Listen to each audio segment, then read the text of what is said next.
Welcome back to Studio G. We're here with your top headlines around campus and in the Valley. Coming up on this episode of Studio G.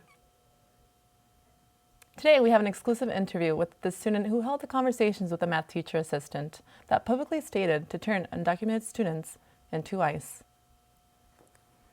Also, the country holds seconds of silence in remembrance of the 75th attack of Pearl Harbor. Stay tuned for this and more. Studio G starts right now.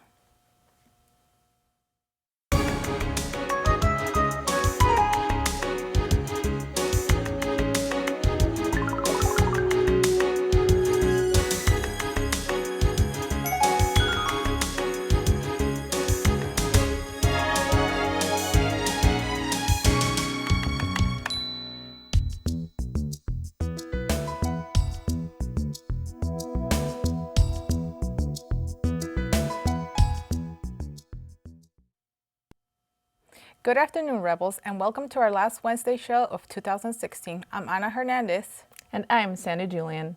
We start off today with Pearl Harbor. This country is in remembrance today, as it is the 75th anniversary of the Japanese attack on Pearl Harbor. On December 7th, 1941, at 7:55 a.m., the fleet of Japanese planes flew over Pearl Harbor, taking out every single one of the U.S. Navy's Pacific Fleet. As the date which will live in infamy, we honor the thousands of servicemen who lost their lives on the day that started the war for the United States. The Japanese fleet launched the attacks in two waves that sunk 18 ships and destroyed 188 American aircrafts. The attack also killed 2,403 Americans that day. Nearly half of those casualties were the men on the USS Arizona. To this day, the battleship remains in Pearl Harbor with the crew members who died in it. The Arizona Memorial holds annual observance for the infamous day in American history. The last two survivors from the attack, Charles Sidhay and Woodrow Wilson Derby. Sailors on the USS Nevada will also pay their respects during the year's memorial service. The two sailors pay their respects along with the thousands of people who are holding memorials today around the country to honor those who fought and passed. History continues to be made as Nevada now has its first Latina state senator, Ivana Cancela. The newly elected state senator has now taken the spot of Ruben Cuen to represent Senate District 10. The previous political director for the Culinary Union Local 226 and Democrat states that she will continue to work for working-class families and immigrants. The daughter of Cuban immigrants also ran against a Veteran Affairs Department project manager and a Marketing and Technological Services director. While all candidates were Democrats, Cancela states that Trump's presidency has led her to want to keep on fighting to protect the community and be the voice many state. The community needs now more than ever. While Cancela did not plan on staying in Vegas for many years, the new politician is here to stay in Nevada for good.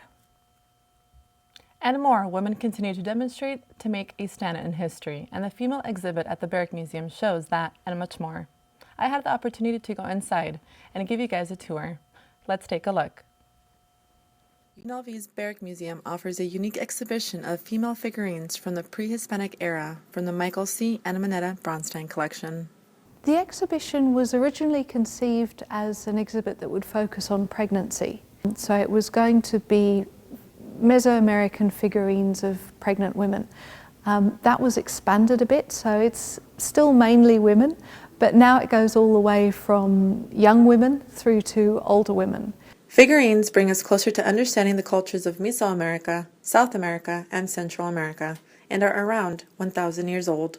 I think it's very important to have actual objects that you can look at, so that students who are studying, not only say history or not only Mesoamerica, but also fine art, anything that involves making objects with your hands. This could even be extended to say architecture.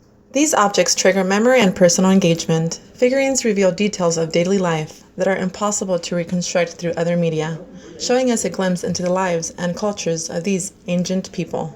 Michael C. and Manetta Bronstein are local collectors. So the figures that are on loan in this particular exhibition, because they're not all from our own collection, some of them are, but others are on loan from the Braunsteins. They've been extremely generous to the museum for a very long time. They're very willing to share their large collection of Mesoamerican objects. This is just a small portion of it. I mean, they also have things like vessels, containers, ceramic gourds, all sorts of things. Make sure to visit the In Transition Female Figurine exhibition at the Barrick Museum by Saturday, the exhibition's last day. This week, students dropped off nearly 1,000 petition signatures to President Len Jessup's office with hopes to make UNLV a sanctuary campus. The efforts require the protection of undocumented students by creating a safe zone for them at UNLV, as President-elect Donald Trump has threatened to remove the immigration reform, DACA, which allows these students to remain in the country legally, to go to school and get a job. More than 100 schools have announced its protection for these students by declaring themselves sanctuary campuses, and UNLV students hope to add this campus to the list.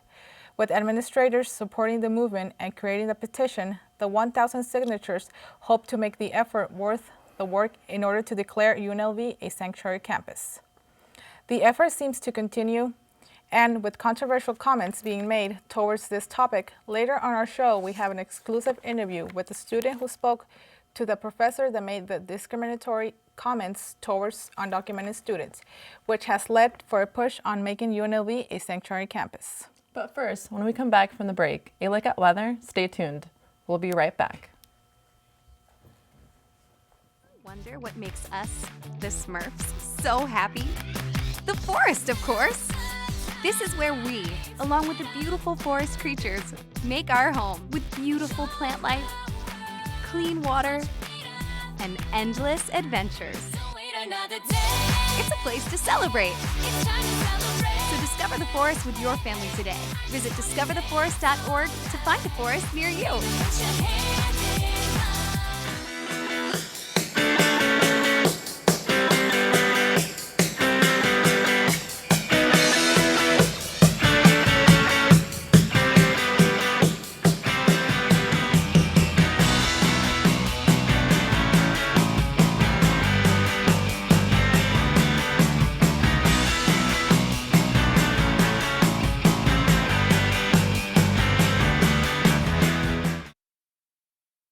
As far as Studio G, at first it looks overwhelming, and at first it looks like it's a lot of work, but I'll tell you what, it's the most beneficial class I've had at UNLV to date, without a doubt.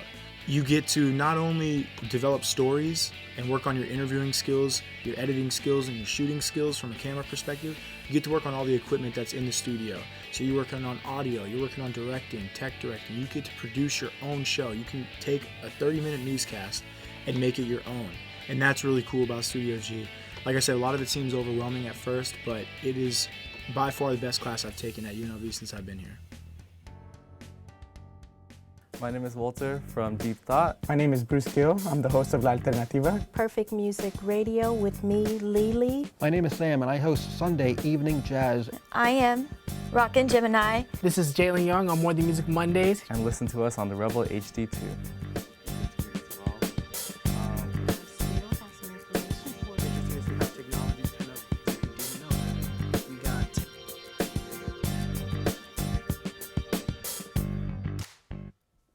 Hi, I'm Amber Michael and I have your weather report for today. Taking a look at what we're looking at right now in the Las Vegas Valley. Up here right now we're looking at a high of 50 degrees and a low of 36 as well for tonight. We're also expecting some light winds coming from the southeast part of the valley. Taking a look at some of the pictures that we're getting from the Midwest, the snow, but fortunately for us we're not going to be seeing much of that. Taking a look at your 4-day forecast. Today's high is going to be about 55 degrees. Like I said, some low winds coming in as well. Low of 36, high of 56, and actually throughout the rest of the week we're going to also be seeing some higher temperatures as well, so looking forward to that. And the wind will also die down throughout the rest of the week as well. We're looking at 61 for Friday, 47 for the low, and 64 for Saturday, and 46 for the low as well. Let's take a look at what the valley is looking like as well. Up here in Centennial Hills, we have high of 50 degrees, Summerlin 50 as well. Down in the southern part of the valley, we also see a high of 52 degrees in Southern Highlands, Green Valley, Henderson, and also Boulder City.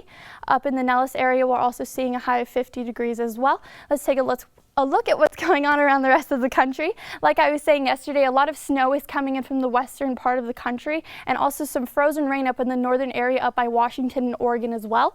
That snow will actually start to move into the Midwest as well, and it will start to die down as it gets into the middle part of the country as well. That is all I have for your weather report for today. Now let's take a look at what's going on around the world with Kaylee's International News Report. Kaylee? Thank you, Amber. I'm Kaylee Kirby, and this is your international news for today. In Canada, protesters started chanting "Lock her up" during a rally on Monday. The saying that was frequently chanted by Donald Trump supporters during the U.S. election was towards Alberta Premier Rachel Notley. Notley has been subject to violent threats since her election in 2015, but some of the people attending the rally for the government's planned carbon tax say that they were shocked and mortified by this chant. The government has planned to introduce the carbon tax on gasoline in areas that are struggling with a downturn in the oil sector. India is now the holder of the world's largest solar plant, and it was built in record time. The Kamuthi solar plant was built in 8 months. Over 8,500 men would install an average of 11 megawatts worth of equipment each day in order to complete the project on time. Located in the state of Tamil Nadu, the solar plant spans 10 square kilometers and packs 648 megawatts of power. This $679 million project has over 100 more megawatts of electricity than California's Topaz solar farm, which was the largest solar plant before this one. Using the plant's full capacity, it would provide enough electricity to power about 150,000 homes. The country is trying to shift towards using more renewable energy in hopes to alleviate all of the pollution in India. A fire in the Regent Plaza Hotel in Karachi, Pakistan, early Monday morning has killed 11 people and left 75 injured. The Regent Plaza Hotel is a prominent landmark for tourists and has been one of the city's most popular hotels since the 1970s. The fire was contained once the fire department arrived, but Fire Chief Tahseen Siddiqui stated that none of the hotel's smoke detectors worked and there was no sprinkler system, leaving people completely unaware of the problem and suffocating in their sleep. The hotel issued a series of tweets from their official Twitter account that later that day offering their condolences to the victims of the fire and blaming the severity of the fire on the fire department. As the battle against ISIS continues in Mosul and on the outskirts, civilians are forced to flee their villages for their own safety and wait for the torment to end. The civilians are living on a barren patch of desert in northern Iraq with cold nights, food shortage, and mortar and artillery shells landing in their area. Over 1,800 people were told to leave their house and are now caught in no man's land in the middle of the fight between Peshmerga and ISIS. The area is so dangerous that the International Committee of the Red Cross are having a hard time delivering items to the villagers, but they are doing the best they can. And lastly, Russia and China vetoed a United Nations Security Council ceasefire in the city of Aleppo on Monday. The Syrian city is in desperate need of aid to the war-ravaged area. The United States and Russia had a verbal duel before the vote, which called for a 7-day truce. Venezuela also rejected the resolution. The reason for the vote came as part of an operation to seize control of the area that has been held by rebels for over 4 years. The United States and Russia announced that they are working together on an agreement, but until then, Russia has begun sending in aid and setting up mobile clinics for the injured civilians. That wraps up for international news. Back to you at the desk, Anna and Sandy. Now we're going to take a short break, but when we come back, an exclusive interview with the student who held a conversation with instructor Buck when he publicly said he would turn in undocumented students to ICE. Stay tuned, we'll be right back. You don't get to do an internship, you have to do an internship. It's one of the requirements for a journalism major. You have to do an internship before you can graduate. Definitely having an internship as a requirement really helps push yourself out there and to just remind you that, that your graduation is coming up soon. You're going to have to need some work experience in your career. So it's really good to put yourself out there early on, and they tend to help students a lot more. So when you do a student internship, it really helps out a lot.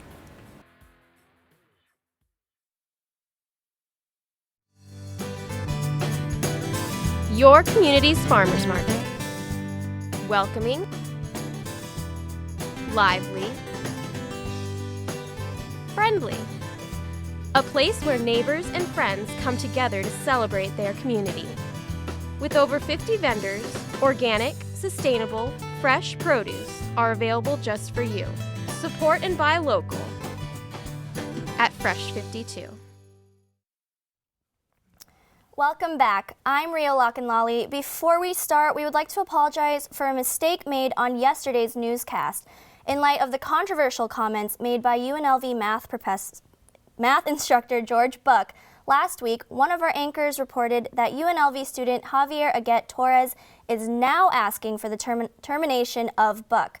What the student actually said is that he is not in support of immediate termination. Again, we clarify that he is not asking for the professor's termination. Last week, comments made by the math instructor on Facebook made national headlines. The conversation between Buck and the UNLV student went viral. Buck publicly announced he would turn in any undocumented students to ICE and that there were no safe spaces in his classroom, even going as far as calling DACA students illegal criminals. Community organizations, students, and faculty held a press conference in the free speech zone demanding Buck be reprimanded. They also called for the abolishment of hate crimes like this one by declaring UNLV a sanctuary campus.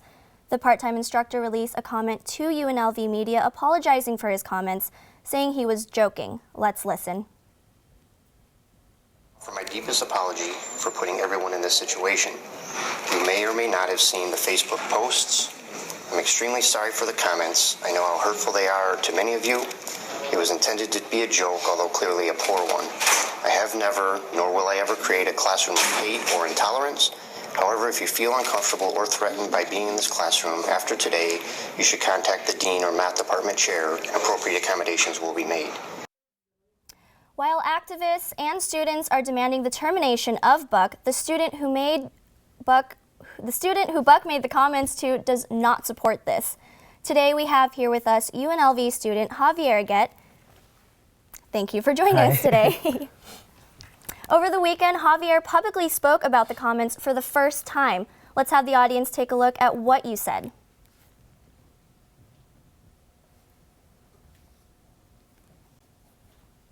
You say in your statement, quote, "The only comments I have on this is that from this point forward, the approach I am taking is an approach that solely reflects healing and forgiveness. My stance in support of UNLV being a sanctuary campus has not changed, nor will it ever," end quote. And in regards to Buck, you said, quote, "I do not support the request for Buck's immediate termination. George was an amazing professor. Not only that, but he was the best math professor I have ever had. During my time in his classroom, I never felt that my safety or the safety of any of my peers was at risk," end quote. So thank you again for joining us. Obviously, Buck has apologized since the incident, but do you think his apology was sincere, or did he make that apology because the comments went viral? That's an excellent question, and thank you for asking that question. But, I want to go ahead and make it clear that that's going to be a subjective question. You're only going to get my interpretation of that question. And just like everybody else, they're going to create an interpretation of that apology. So I guess at the end of the day, the person who could answer that question is George. I'm a big believer in actions speak louder than words. In addition to what I said with my comments earlier on my statement that I'm only taking a point of forgiveness and healing, to me that means I will validate anybody who attempts to give an apology. I have a hard time placing limitations on the extent of somebody saying, well, how good is an apology, or what's not a good enough apology? To me, what matters is if you give an apology, and then we can build from there. Often I work with kids. Oftentimes, I can't even get kids to apologize. Sometimes kids don't mean their apology, but the fact that they're willing to give an apology shows that there's room for learn and growth and healing. So despite his apology and his comments, you said in your statement that you've never felt unsafe in his classroom before. Now, is it different for students who don't know him because you do have a past with him? So do you think students who have never met Buck and are entering his classroom would feel safe going into his classroom? Absolutely, and we could go ahead and split that question into two pieces. So if we go to the past and we solely focus on what my interactions in the classroom at this point, speaking as a student, this is now where you take the context of professor and student. I didn't feel like any of our safety was jeopardized. I only felt like we only learned math in there. In fact, I didn't even know George had some of these views until we were no longer in that student and teacher interaction. And now we could go the other route with today. I guess that's a better question for some of his current students answering. In addition to that, we want to make sure that we validate everybody's experiences here. I could see why this is definitely scary for somebody who's scrolling down Facebook or scrolling down the news media and reads a headline like UNLV professor threatens to deport all undocumented students. That's definitely a very scary feeling. So I do want to ask, how did the conversation go about? Do you think he was actually joking, or what do you think led to him saying those comments? Good question. And again, the only person who could validate this will be George. But I do want to mention that George and I no longer see each other in a professor to student context. We work out at the same gym. We go to the same CrossFit gym. So again, George and I have gotten into other discourses throughout Facebook. And the conversations have never blown up. It was simply him stating some of his political ideology, which was never filtered in the classroom. Which was filtered in the classroom and never touched the classroom. But I guess it's a different context when you take it onto Facebook. There's a lot of people who express how they feel on Facebook, but kind of withhold some of those comments when they're in their professional setting. And you can apply the same thing for me in my future career. I have my own personal values, and if I want to be a therapist, there's going to be some things that I'm going to have to withhold because I need to make sure that I create a safe space for those clients who are coming to see me. Right. So speaking of safe spaces, do you think UNLV can ever really be a sanctuary campus if they keep a professor on payroll who's made these remarks?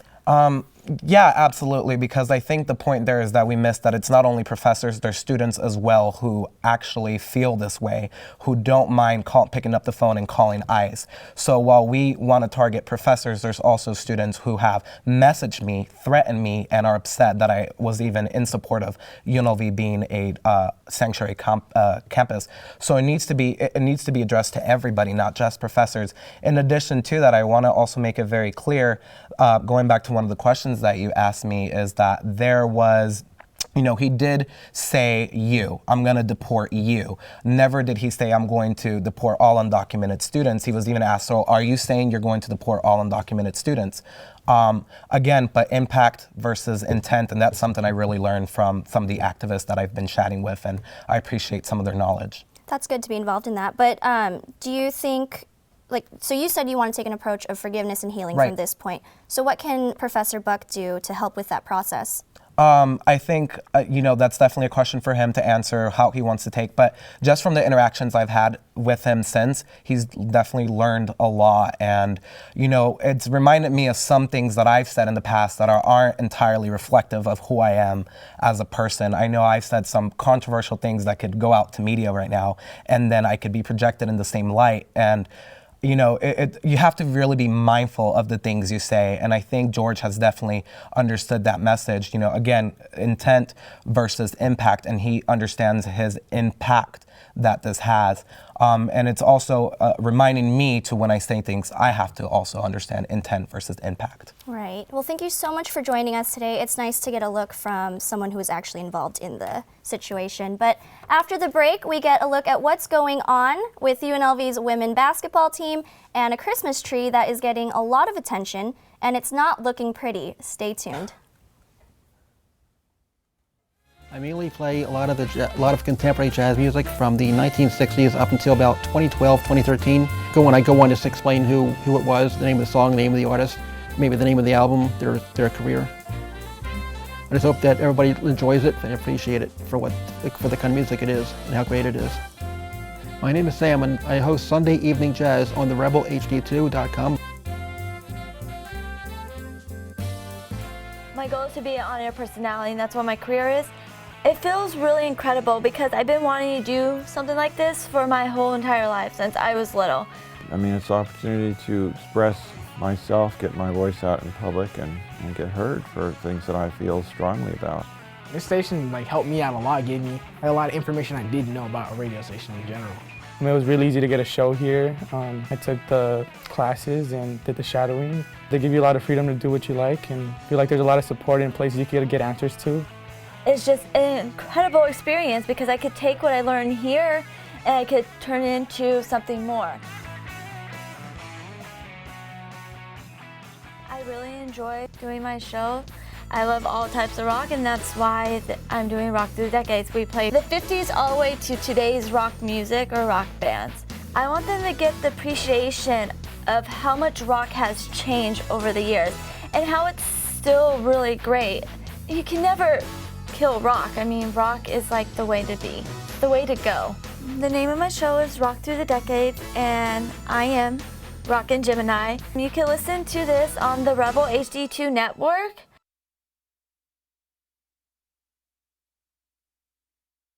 Basketball is continuing, and UNLV's team is off to a great start this season with a record of 5-0. The roster is packed with talent, and on this segment of his show, your skills Shakira Hawkins caught up with the Gonzalez twins and got the inside scoop on their favorite moves on the court. Let's take a look. The game of basketball is definitely not a sport that is mastered overnight. It takes a lot of hard work and dedication. On this segment of Show Me Your Skills, we have the Gonzalez twins here to show us their moves.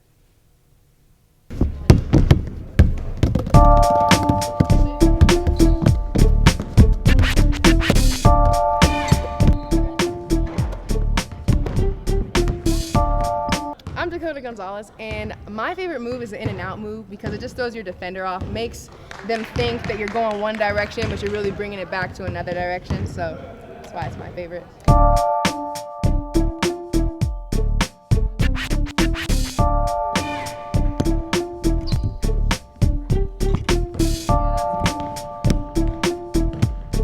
I'm Dylan Gonzalez, and my favorite move is probably the pump fake to a step back because it creates space and allows you to get your shot off.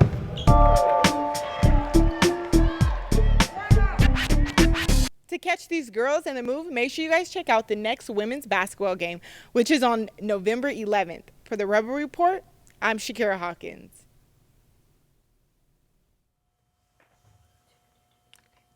Keep up the great work, ladies. Make sure to stay up to date with the women's basketball and go to their games during the holidays. And this concludes the very last Wednesday newscast for Studio G in 2016. As our last time anchoring for Studio G, we want to give all of our viewers a special thank you for watching us every week. Make sure to keep following us on social media at UNLV Studio. I'm Ana Hernandez. And I'm Sandy Julian. Make sure to stay tuned for our last two shows of the year, tomorrow and Friday. Thank you for all your support. We hope you all have a happy holiday. Stay warm and happy.